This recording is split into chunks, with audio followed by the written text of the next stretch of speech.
47వ దళం వారు తిరుగుబాటు చేస్తారు.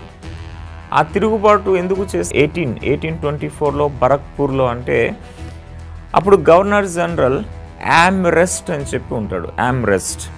ఈ ఆమ్రెస్ట్ అనేవాడు ఈ యొక్క బర్మాని ఆక్రమణ చేస్తాను అని చెప్పేసి మన భారత సైనికుల్ని బర్మాకి పంపిస్తాడు. అప్పుడు అయితే బర్మాకి వెళ్ళడం కోసం సముద్రం దాటవలసి వస్తుంది, బంగాళాఖాతం.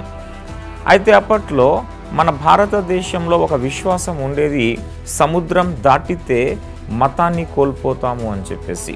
అప్పుడు మన బరక్పూర్ రెజిమెంట్ సిపాయిలు చెప్తారు, అయ్యా మా సాంప్రదాయం ప్రకారంగా మేము సముద్రం దాటకూడదు, కాబట్టి మేము సముద్రం దాటితే మతాన్ని కోల్పోతాం, కాబట్టి దయచేసి మమ్మల్ని సముద్రం దాటనివ్వవద్దు అని చెప్పేసి ఈ గవర్నర్ జనరల్కి రిక్వెస్ట్ చేస్తారు.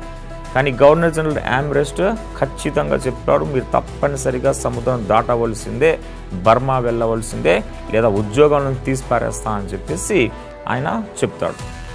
అప్పుడు బరక్పూర్ సైనికులు 47వ రెజిమెంట్ వాళ్ళు ఏం చేస్తారంటే తిరుగుబాటు చేస్తారు. కానీ ఆమ్రెస్ట్ ఈ తిరుగుబాటును దారుణంగా అణిచివేసేసాడు అని. అయితే అప్పుడే ఈ బరక్పూర్ రెజిమెంట్కి మద్దతుగా మన ఇండియాలో కొన్ని ప్లేసెస్లో చిన్న తిరుగుబాట్లు జరుగుతాయి. అలాగా విశాఖపట్నంలో కూడా బ్రిటిష్ వాళ్ళు ఉండేవారు అప్పట్లో. విశాఖపట్నంలో ఉన్న కొందరు భారత సిపాయిలు కూడా చిన్నగా తిరుగుబాటు చేశారు అని చెప్పేసి అంటాం. అంటే 1824లో మెయిన్ తిరుగుబాటు బరక్పూర్లో జరిగింది. సముద్రం దాటనిస్తున్నారు, మేము దాటము అని చెప్పి ఆ తిరుగుబాటు చేశారు. అప్పుడు వాళ్ళకి మద్దతుగా ఇండియాలో కొన్ని రెజిమెంట్స్లో కూడా చిన్నగా తిరుగుబాట్లు జరిగాయి.